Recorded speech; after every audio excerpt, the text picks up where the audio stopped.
For months, President Donald Trump has been complaining about one man in particular, Federal Reserve Chair Jerome Powell. Trump has called him names, said he should be fired, and just keeps pressuring him to lower interest rates. So we have a stupid person, frankly, at the Fed. He probably won't. I think he does a terrible job. He's costing us a lot of money. Too late. I call him Too Late Powell because he's always too late. We're thinking about bringing a suit against Powell for incompetence. He's a knucklehead. And then this weekend, we found out the Justice Department has launched a criminal probe into Powell. This might sound familiar. An official Trump doesn't like now getting investigated by the DOJ. But the ripple effects of this showdown could extend far beyond Washington and hit our pocketbooks. It could affect mortgage rates, car payments, and how much things cost for you and me. From the newsroom of the Washington Post, this is Post Reports. I'm Elahe Izadi. It's Wednesday, January 14th. Today, how the relationship between Trump and Powell fell apart, and whether trust in America's central bank has now been undermined forever.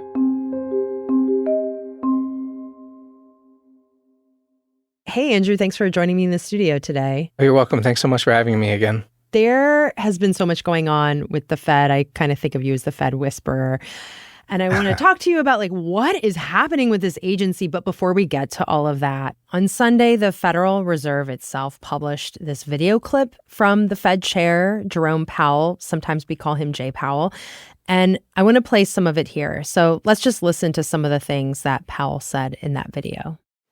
On Friday, the Department of Justice served the Federal Reserve with grand jury subpoenas, threatening a criminal indictment. The threat of criminal charges is a consequence of the Federal Reserve setting interest rates based on our best assessment of what will serve the public, rather than following the preferences of the president. Public service sometimes requires standing firm in the face of threats.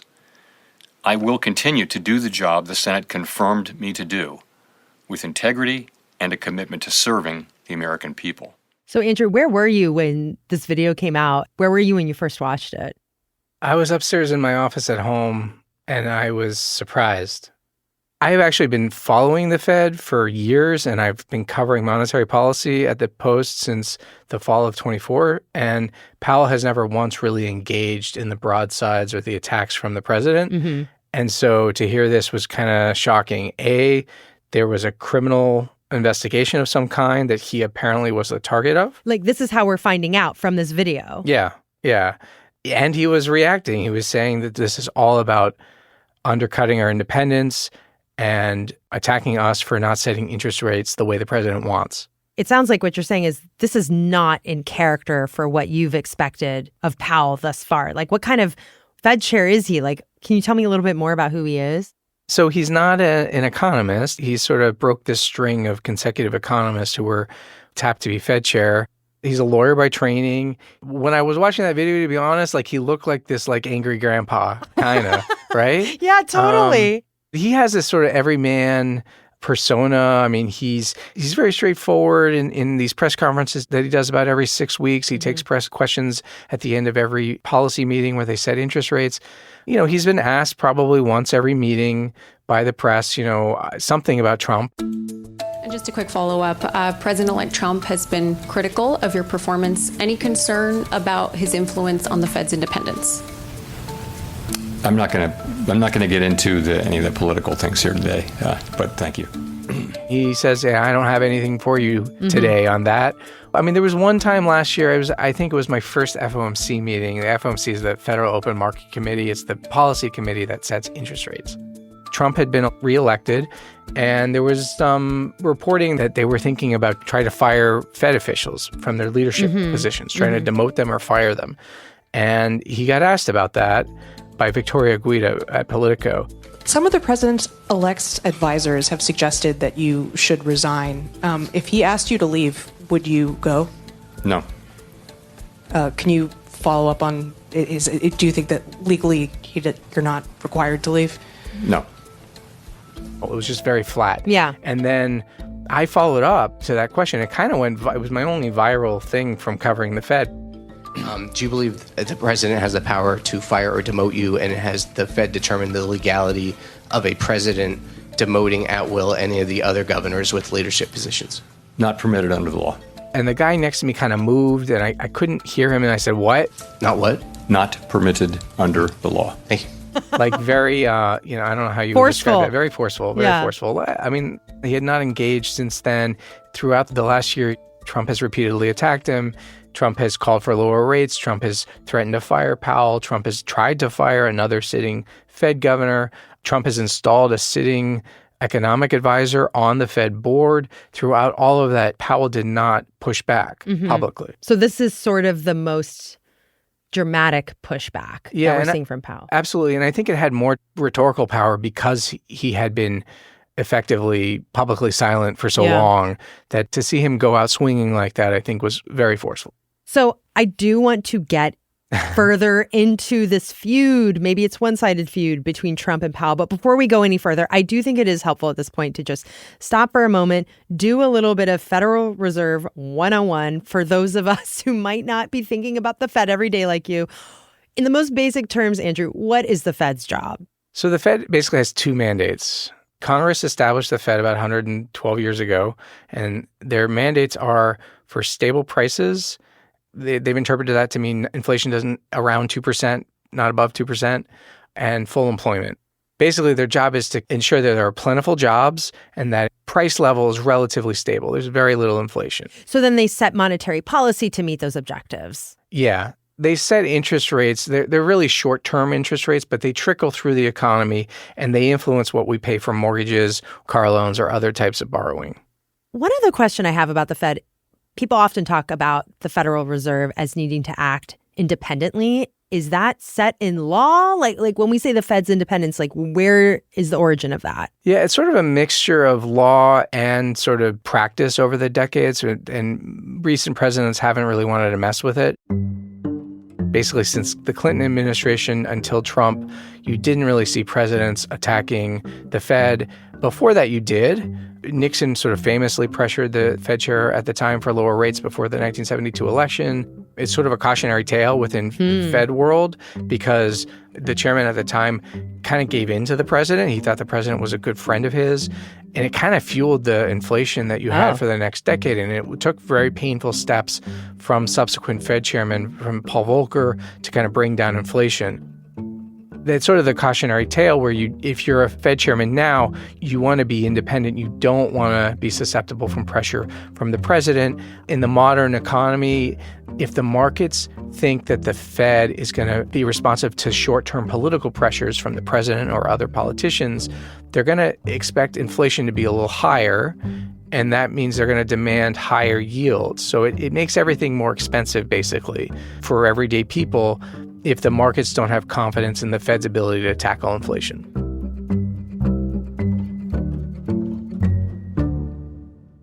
So now I want to go back to what Powell said in that video, basically accusing the president of using the vast power of the government, the DOJ, of trying to pressure him to make a financial decision around interest rates.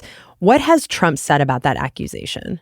Yeah, Trump has denied any knowledge about these subpoenas or this investigation very flatly. The White House has also sort of reiterated those points that they knew nothing about this investigation or the subpoenas. But a couple of weeks ago at Mar-a-Lago, he said he was considering suing or some kind of legal action against Jay Powell. The guy's just incompetent. I mean, there's nothing you can do about it. He's just a very incompetent man, but we're going to probably bring a lawsuit against him. Thank you all very much. I appreciate it. Putting this conversation to the side of what is the motivation here behind this investigation, just on its face, I want to talk about what the DOJ subpoenas are about. So if we were to talk about what this investigation is about on its face, where does the origin of that begin? So in theory, it begins with this office renovations that the Fed began. Really, they started planning for before the pandemic, but they got underway in recent years. There was some reporting about the cost overruns. Like it was just this project spending was getting out of control? Is that? Yeah, like if anyone who's sort of renovated their kitchen or their home during the pandemic, you can kind of relate. The Fed started this massive project, and they hit a bunch of cost overruns. Some of it was driven by inflation that we all experienced during the pandemic. The cost of building materials went up. This was also just a very difficult project. A lot of stuff is underground, and so it was more expensive. And so it just kind of kept getting more expensive. So the two buildings in question went from, I think, $1.9 billion to about $2.5 billion. So how did this spiral then into an investigation? I think it's a bit of an open question about that. We don't know everything yet. What we've sort of been able to piece together is you had this kind of come to a head in the summer, in June and July. He testified before Congress, and he does this twice a year, and he was asked about these renovations. Top garden terraces. The page 127 and 129 were where we found the ornate water features and final plans. The new elevators that dropped board members off at the VIP dining suite was page 37 of the final plans, the white marble. I would welcome your staff coming in to walk my staff through what is happening there. Can I just quickly say, some of those are just flatly misleading. The idea of elevators, it's the same elevator. It's been there since the building was built. So that's a mischaracterization. And some of those are no longer in the plans. That's. And there were some Republicans who said he wasn't truthful in the testimony. And so it kind of built up, and it became this kind of thing like, can you believe these costs? There's got to be some fraud here because it's so expensive. What else could possibly explain it? And it culminated with a very awkward meeting where Trump actually came to the Fed. He was the first sitting president to visit the Fed in 20 years. And he visited the construction site, and there's pictures of him in a hard hat. There was video, right? Like they're both wearing hard hats. And it was on live television. So we're going to take a look. We're going to see what's happening. And Trump's, saying, it's like $3 billion. $1 billion, went up a little bit, or a lot. And Powell is correcting him live on TV. I'm not aware of that. Yeah, it just came out. Yeah, I haven't heard that from anybody at the Fed. It's actually only $2.5 billion.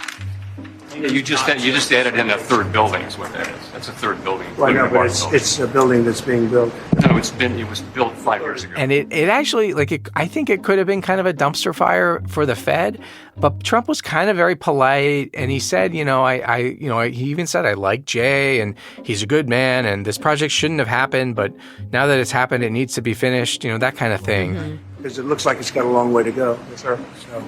President, are there things the chairman can say to you today that would make you back off some of the earlier criticism? Well, I'd love him to lower interest rates. Other than that, what can I tell you? I thought it was over. The White House kind of moved on. They were focused not so much on the building project or Powell's testimony, but they moved on to this other issue of mortgage fraud, where someone in the president's administration accused another Fed governor, Lisa Cook, of mortgage fraud, and the president used that as an excuse to try to fire her, and that's still pending. But now, since then, you have the subpoena directed at Powell, and it's connected to this construction project and accusations of fraud and that he misled Congress and others in testimony about it. Yeah, so out of nowhere this weekend, we learned that there's a criminal investigation. Basically, when Powell releases this video saying, this is all a pretext and they're really just trying to undercut our independence. This isn't about office renovations. This is about Fed independence. I also there's this aspect of the office renovation storyline to me that is especially fascinating given all of the controversy around Trump's own office renovations, i.e. the East Wing construction project. And I mean, it's almost like he's taken a special interest in construction projects around official Washington.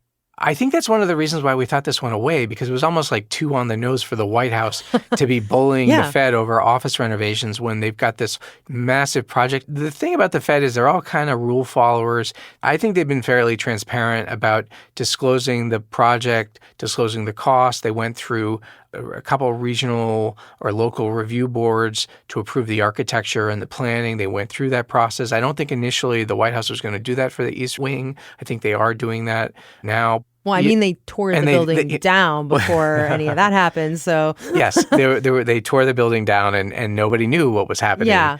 I think that caused a lot of people to think maybe they weren't going to be as focused on the Fed and the renovations. We've touched on it a little bit so far. this sort of history between Trump and Powell and their dynamic and relationship, and specifically this pressure campaign from Trump on Powell to lower interest rates. So how would you describe that relationship between the two of them and the history of this pressure campaign? Soured, I would say. So Powell was Trump's nominee to run the Fed during his first term. In 2017, Trump nominated him. He was a Republican on the board. And that relationship, I think initially was very good, and then it soured quickly over interest rate policy decisions. So for a lot of Trump's second term, he was attacking Powell publicly, berating him. Trump threatened to fire Powell. There was a period, I think, in April where markets thought briefly like he might actually try to do it. And then we reported that a couple of his advisors, Howard Lutnick and Scott Bessent, kind of reined him in. The argument at the time is sort of the argument now, the juice is not worth the squeeze. Yeah. It's very disruptive to the financial markets potentially. And no president wants to see borrowing costs rise sharply. Short-term borrowing costs are controlled by the Fed, it's true. But longer-term costs, like what it costs for the U.S. government to borrow, those are determined by the market. And if the market thinks the Fed isn't independent because you've just fired the Fed chairman on kind of made-up charges, that's bad for the president. And I guess aside from the questions around why the Fed needs to operate independently, what has been the Fed's position on lowering interest rates? Why not lower interest rates at this moment? Yeah, that's a great question. They actually have lowered interest rates, just not as fast as the president wanted. He said he wanted interest rates to be 1%. That would mean going from 4 or 5% down to 1 immediately. And you don't really slash rates that quickly outside of an emergency. The Fed had slowly increased rates to tackle inflation. Inflation was at a 40-year high during the pandemic in 22. And so they jacked up rates to kind of bring it down. And then right before the 2024 election, there were some concerns about the labor market before the election. So they started cutting a little bit. And then they paused. Trump came into office and they paused. They said, we want to take stock of all the policies. And it takes them until the summer to start slowly, incrementally lowering rates. So it's like this dance that they're trying to do right now, where it's if they lower rates and they lower them too quickly or beyond what the economy can handle, it could make inflation worse. Yeah, that's the concern. So what they're assessing is Trump has come into office with all sorts of regulatory, immigration, and trade policies, right? And they're worried particularly about trade. What are the tariffs going to do to the economy? It's not clear. The administration is saying there's no inflation. Inflation's gone. We fixed it basically from the get-go.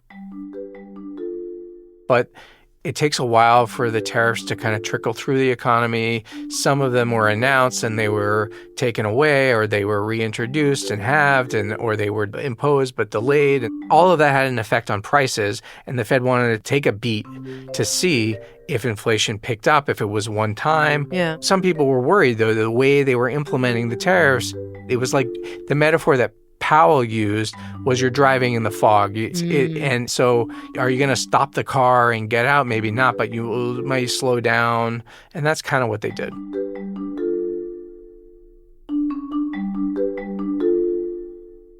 After the break, why even some Republicans are pushing back against this investigation into Powell. We'll be right back.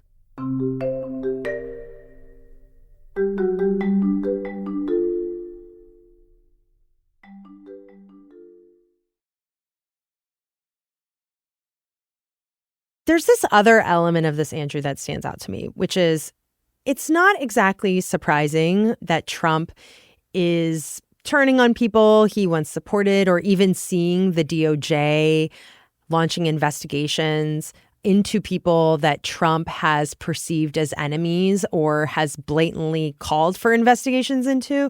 That's not necessarily new.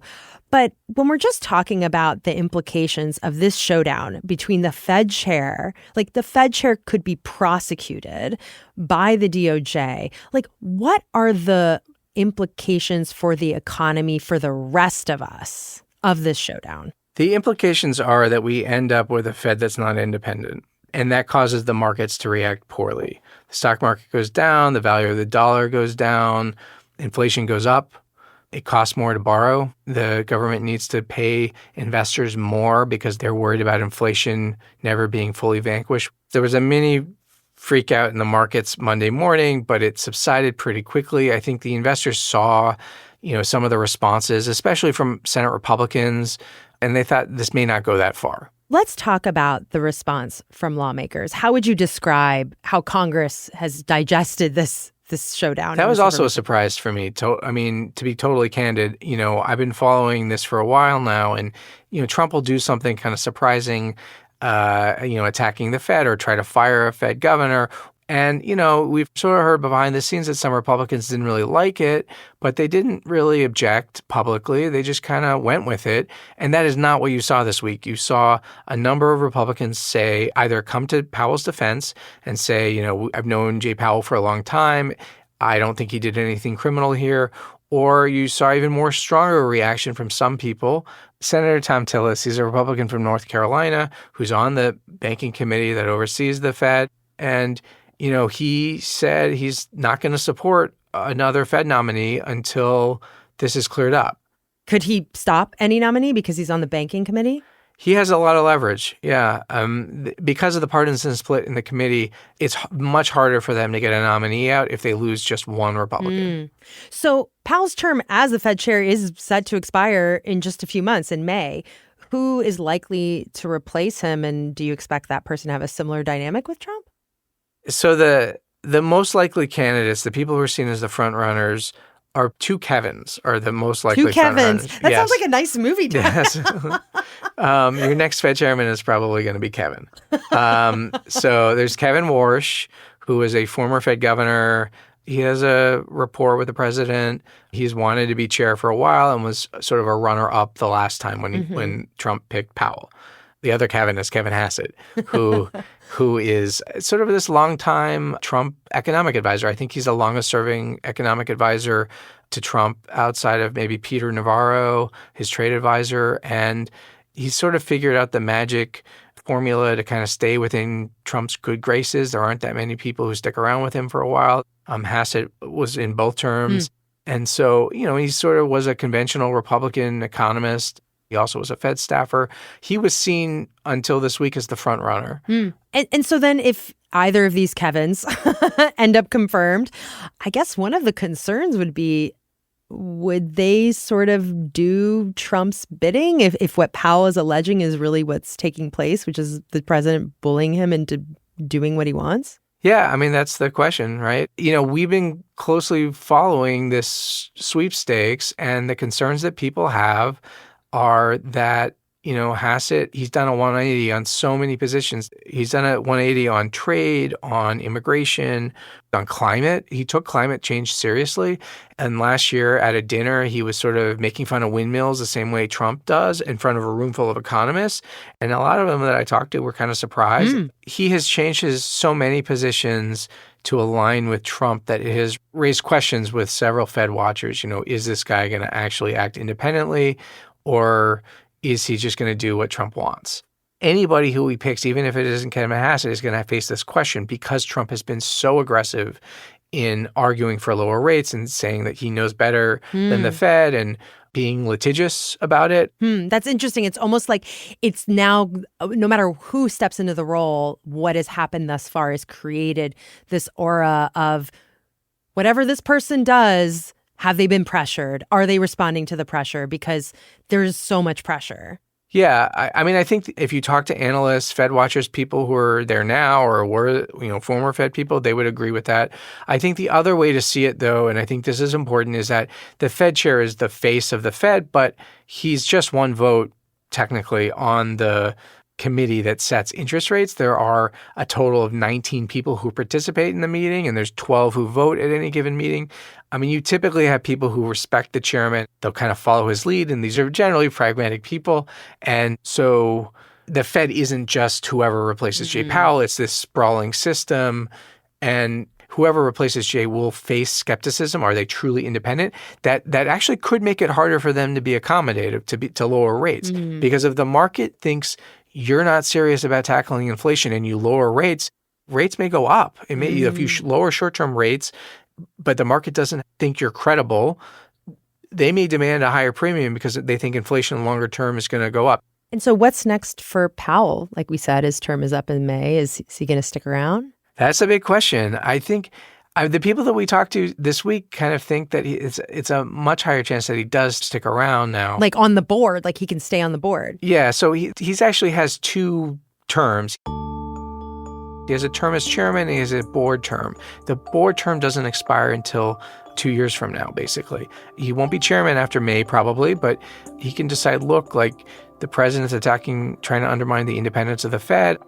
I'd rather go spend time with my grandkids, but I also value Fed independence, so I'm not going to leave and I'm going to deprive the White House of this crucial seat that they need if they want to change the Fed. If he leaves, they arguably have it's a seat that could go to someone who's more aligned with the president on policy, and he could deprive them of that. Well, Andrew, thank you so much for taking time to explain all this. Yeah, you're welcome. Thanks so much for having me. Andrew Ackerman covers banking for The Post.